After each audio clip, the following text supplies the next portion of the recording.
Nagrywasz? Co to? Okej. Siemanko i witam wszystkich bardzo serdecznie na pierwszym oficjalnym odcinku na tym kanale. Dzisiejszy odcinek jest tak naprawdę w miarę spontaniczny, gdyż chodziliśmy po Ikei i znalazłem to cudo na przecenie z prawie 300 zł na... Ile to kosztowało? 99 zł. Mówimy oczywiście o Obegransad.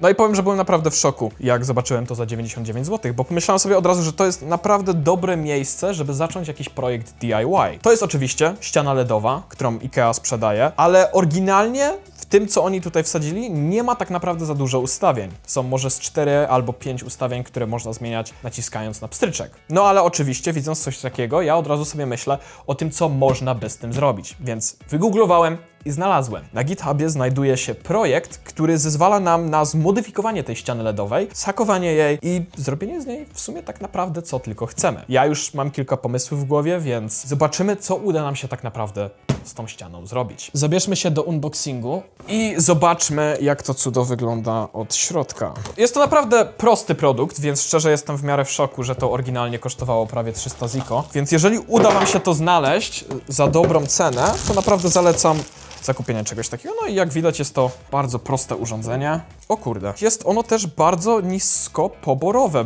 bo jest zasilane poprzez USB. Tego się nie spodziewałem. Myślałem, że tutaj będzie jakiś klocek zasilający albo coś. Tutaj mamy pierwszy tryb Ikeowski. Tutaj mamy drugi. Ewidentnie, jakbyśmy chcieli to powiesić w ten sposób, no to z tyłu mamy dziurki też na powieszenie tego na ścianie. Potem mamy taki tryb. I szczerze, jeżeli miałbym coś wybrać, to na przykład wygląda w tej chwili strasznie fajnie na tej kamerze. Potem mamy po prostu taki losowy tryb, który pewnie by rozpraszał, jakby był w tle. No a potem wracamy do tego, więc jak widać, no naprawdę nie ma tutaj za dużo ustawień. O kurde, mamy jeszcze coś takiego. Ja mam nadzieję, że uda nam się wgrać tutaj coś typu, nie wiem, zegar, albo pogoda, albo nie wiem, procent naładowania mojego auta. Coś fajnego używając ESP32. Jeżeli nie wiecie, czym jest ESP32, jest to naprawdę mały komputerek, który zezwala nam na zrobienie bardzo wiele. On kontroluje wszystkie LEDy dookoła naszego domu. Te za telewizorem, te za wami, te u mnie w pokoju, te pod samochodem. Wszystkie są kontrolowane używając ESP32, które można dostać na Allegro nawet za 20 ziko. Więc jest to naprawdę tani, mały komputerek, no i tego właśnie będziemy używali do modyfikacji. Tutaj z tyłu jest sporo śrubek, naprawdę sporo. To nie są śrubki. Tego się jakby nie da... Kurde, lipa. Plan B. Jak chcę się dowiedzieć, co jest w środku? A jak wiadomo, nie ma śrubek, trzeba zrobić improwizację. No i jak widać, ściana LEDowa przetrwała. Patrząc tutaj do środka, powinno to być w miarę proste. Jedyna część tej całej płyty, która nas interesuje, według GitHuba, to jest ta tutaj na samym dole. Bo tutaj mamy do przylutowania dosłownie VCC, potem mamy CLA, CLK, DI, IN i uziemienia. To są pady, do których będziemy się lutować. Jak widać, nie są to typowe paski LEDów. Oczywiście jestem prawie pewien, że jakby ktoś chciał, można też wyciągnąć to wszystko i wsadzić tutaj po prostu własne paski LEDów. Więc ja znajdę ESP32, przylutujemy się do tego i zobaczymy, co można z tym zrobić. W wolnym czasie powyciągałem też wszystkie śrubki tutaj, żebyśmy mogli wkręcić własne, które oczywiście będzie się dało łatwiej wykręcić. Więc najpierw musimy odlutować ten mikroprocesor, a potem musimy przylutować kabelki tutaj, aby podłączyć nasz ESP32. Mam moją lutownicę z Allegro za 20 zł. Tutaj mam też Flux, nie jestem w 100% pewien, jak się to nazywa po polsku, ale nałożę trochę tego na ten procesor, żeby nam to troszeczkę ułatwiło odlutowywanie go. Niestety ta lutownica widziała lepsze dni. Jak widać, jest też mega luźna, bardzo to bezpieczne.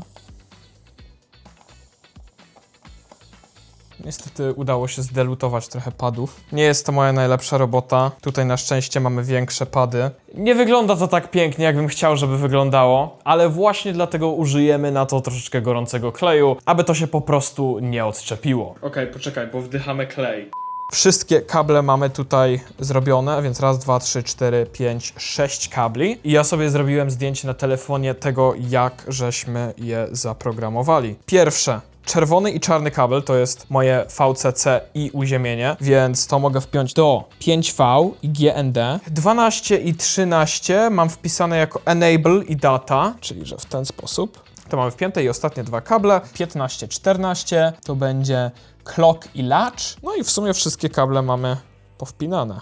Musiałem zmienić troszeczkę konfiguracji, bo jak się okazało, nie wolno mi było używać pinów 12 i 15. Ekranik jest wpięty do laptopa i mamy odpalony web interface. Poproszę dziewczynę, żeby poszła coś namalować na web interfejsie, a my zobaczymy razem, czy to faktycznie będzie śmigać. No, maluj.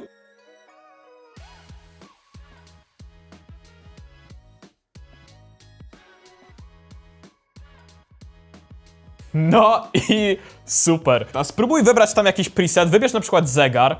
Okej, wygląda na to, że wszystko działa. Posprzątajmy, poskładajmy to do kupy, powieśmy to i wtedy pokażę wam wszystkie konfiguracje, ale najpierw muszę zakleić troszeczkę ESP32 taśmą malarską, żeby upewnić się, że nie zrobi tutaj żadnego shortu. Ja myślę, że to będzie wystarczające. No to teraz przejdziemy sobie do kwestii software'owej, która będzie naprawdę prosta. Jedyne co będziecie potrzebować to jest Visual Studio Code. No i ten program możecie sobie pobrać z linku w opisie. Potem będziecie potrzebowali także projekt z GitHuba. Możecie pobrać albo moją wersję zmodyfikowaną, która dodaje opcje takie jak gry, no i inne rzeczy, które będę wam pokazywał później, albo możecie pobrać wersję oryginalną, która w sumie niedawno dostała aktualizację, no i ta aktualka naprawia wiele rzeczy, które po prostu nie działały tak jak powinny. Obydwie te wersje zostawię wam w opisie. Jak już macie pobraną wersję, którą chcecie, możecie ją wypakować i odpalić w Visual Studio Code. I w Visual Studio Code będziecie sobie chcieli pobrać Platform.io. Jest to program, który zezwoli wam na instalację waszej kompilacji na ESP32. Jest to niezmiernie proste, po prostu naciskacie na sklepik tutaj i wybieracie sobie Platform.io, no i w sumie on resztę robi za was. Konfigurację macie ustawioną, przynajmniej w moim projekcie, a jeżeli nie używacie mojego projektu, to będziecie ją sobie sami musieli ustawić. Tak samo jak będziecie musieli sobie utworzyć plik secrets.h, no i constants.h i będziecie je sobie musieli powypełniać. Ale jak już sobie wypełnicie tutaj wszystko, co będziecie chcieli wypełnić, wystarczy, że podepniecie wasz ESP32 do komputera używając kabla USB i naciśniecie guzik Upload. Jest to ten guziczek ze strzałką w dolnym lewym rogu Visual Studio Code. Jest to coś, co będziecie musieli zrobić raz i tylko raz, bo jak już wgracie kompilację na ESP32, to będziecie mogli wysyłać aktualizację OTA na urządzenie. Używając takiej ładnie zbudowanej stronki, albo wpisując custom upload URL do platform Ino i wysyłając je zupełnie bezprzewodowo prosto z Visual Studio Code. Więc to wszystko jest bardzo, bardzo ułatwione, a jeżeli coś tutaj wytłumaczyłem w sposób, który może nie jest do końca prawidłowy, to macie jeszcze wersję pisemną na GitHubie. Wiem, że naprawdę bardzo szybko przeleciałem tą część software'ową tego filmu, no ale wybaczcie mi, nie jestem jeszcze w 100% przyzwyczajony do nagrywania filmów po polsku i nie jestem w 100% pewien, jak to wszystko prawidłowo wytłumaczyć. Na szczęście na internecie są miliony filmów Visual Studio Code i jak wysyłać kod z tego na ESP32, więc podlinkuję też kilka tych filmów w opisie, jakby to, co ja powiedziałem, wam nie wystarczało. No i co do instalacji, to naprawdę tyle, więc pozwólcie, że zabiorę was i pokażę wam wszystkie nowe funkcje, które dodałem do naszego, nie wiem, smart zegara, smart ściany, jakkolwiek chcemy ją nazwać, no i pokażę wam te funkcje w akcji. Jak widzicie, zegar już wisi na ścianie za mną i w sumie minęło już kilka miesięcy, więc wisi tam przez jakiś czas. No i do dzisiaj działa, więc to chyba dobrze wróży. Domyślnym ustawieniem, które ja używam na tej tablicy, jest właśnie ten wielki zegar. Mam też ustawienia, które powodują, że jak jest ciemno, jak słońce zachodzi, to on się ściemnia, no i jak słońce wschodzi, to jego jasność rośnie razem ze słońcem. Dodałem także ustawienia, które zezwalają mi na kontrolowanie tego poprzez używanie smart domu i różnych urządzeń typu Alexa. Mogę na przykład powiedzieć Alexa, set LED wall brightness to 100%. No i jak widać, zegar nagle staje się niezmiernie jasny. Z czymś takim nie dałoby się spać, więc trzeba było to zmienić. Teraz pokażę wam kilka ustawień, które ja wrzuciłem na ten zegar, które dla mnie są przydatne. Typu na przykład mogę podejść, nacisnąć na guzik 2 razy i zobaczę procent naładowania swojego samochodu. Coś, co chciałem dodać i coś, co na szczęście udało mi się dodać. Jest też taka fajna animacja baterii, która mruga, pokazuje, jak to wszystko wygląda. Udało mi się także dodać kilka gier na tą ścianę. Coś, co jest nie do końca przydatne, ale fajny gimmick. jakby się to chciało komuś pokazać. Te gry mają też wbudowane funkcje AI, które nie są do końca mądre, ale pozwalają na to, aby gra jakby grała sama w siebie w tle, żebyście wy nie musieli się z nią łączyć. No bo dodałem także kontroler, czyli że możecie się z nią połączyć jakbyście chcieli. Ale jak odpalę sobie tutaj stronę zegara, która u mnie jest jego adresem IP, czyli że 192.168.1.200, u was to oczywiście będzie co innego, to mogę sobie go tutaj zmienić na przykład na deszcz. No i oczywiście teraz za mną leci deszcz, albo mogę go zmienić na duży zegar, co jest domyślne. Mogę go także tutaj ustawić na fajerwerki, też w miarę fajnie wyglądają tutaj w tle.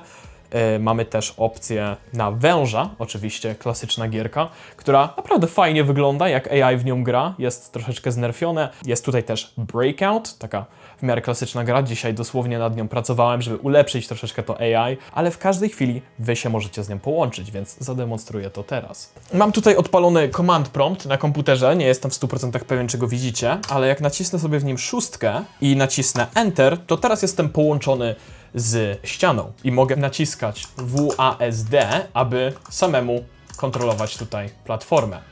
I jak widać, to działa naprawdę bardzo dobrze. O, game over. Też jest taki fajny napis, jak w końcu się zginie.